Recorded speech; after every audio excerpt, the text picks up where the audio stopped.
Good morning, नमस्कार। मैं हूं सिंह, आप देख रहे हैं देश का number 1 news channel Republic Bharat. बड़ी खबर यह है कि आज बाबा केदार के धाम पीएम मोदी पहुंचे हैं। भव्य तस्वीरें आ रही हैं, वहां से अपडेट क्या है आपको बताएंगी मेरी सहयोगी सुजाता। शुक्रिया अमित। नमस्कार, स्वागत है आप सभी का। और प्रधानमंत्री मोदी आज धर्म यात्रा पर है और सबसे पहले उनका पड़ाव था बाबा केदार के धाम पर।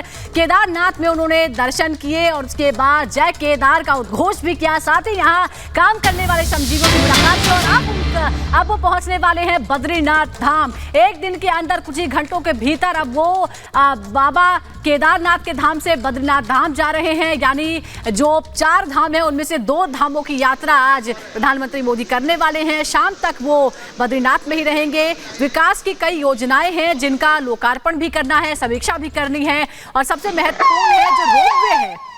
रोपवे आपको बता दें कि क्योंकि ये बेहद दुर्गम पहाड़ियां हैं, जटिल पहाड़ियां हैं और आने जाने में जो श्रद्धालु हैं उन्हें खासी कठिनाइयां होती हैं, बहुत ज़्यादा समय लगता है। तो इसके लिए रोपवे सबसे सहूलियत भरा रास्ता हो सकता है। इसलिए केदारनाथ धाम को और बद्रीनाथ धाम दोनों को ही रोपवे से जोड़ने की प्रक्रिया आज से शुरू होने वाली है। शिलान्यास करेंगे पीएम मोदी। जी हाँ, 2 तस्वीरें हम आपको दिखा रहे हैं। केदारनाथ धाम में दर्शन पूजन किए, रुद्राभिषेक करने के बाद अब से कुछ ही घंटों के भीतर वो बद्रीनाथ धाम रवाना होंगे। लेकिन बड़ी बात यह है कि गौरीकुंड से केदारनाथ तक की दूरी अब रोपवे बनने के बाद सिर्फ 30 मिनट में पूरी हो पाएगी। अमूमन गौरीकुंड से केदारनाथ जाने में 5 से 7 घंटे का वक्त श्रद्धालुओं के लिए लगता है। और आपको याद होगा कि जब से प्रधानमंत्री पीएम मोदी बने हैं तब से ये 6वां केदारनाथ का दौरा है। और उन्होंने पिछली बार जब वो दिवाली पर केदारनाथ पहुंचे थे तो उन्होंने कुछ बातें कही थी। उन्होंने कहा कि यहां पे मेडिकल सुविधाएं होंगी, स्कूल होंगे, बेहतर सड़कें बनाई जाएंगी, बिजली की व्यापक व्यवस्था की जाएगी ताकि केदारनाथ जो धाम है लोगों के लिए सुलभ हो जाए। क्योंकि यहां जाना बहुत दूभर हुआ करता था, बहुत कड़ाके की ठंड पड़ती है, गर्मी के वक्त में भी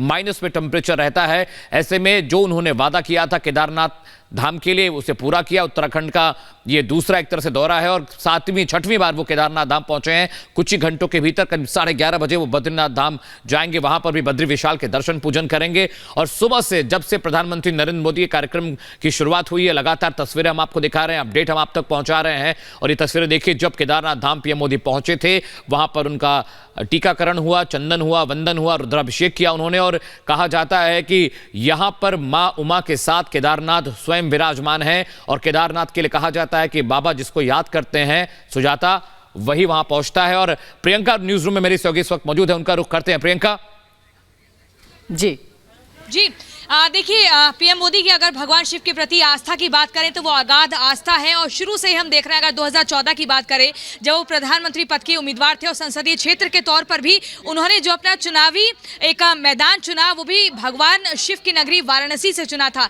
लेकिन इसी बीच हम अपने दर्शकों को एक बार सुनवा देते हैं कि लोगों ने क्या कुछ कहा बद्रीनाथ में। जब हमारे सहयोगी विवेक ने लोगों से बातचीत की, क्या कुछ लोगों का रिएक्शन था, कितना उत्साहित है लोग, देखिए।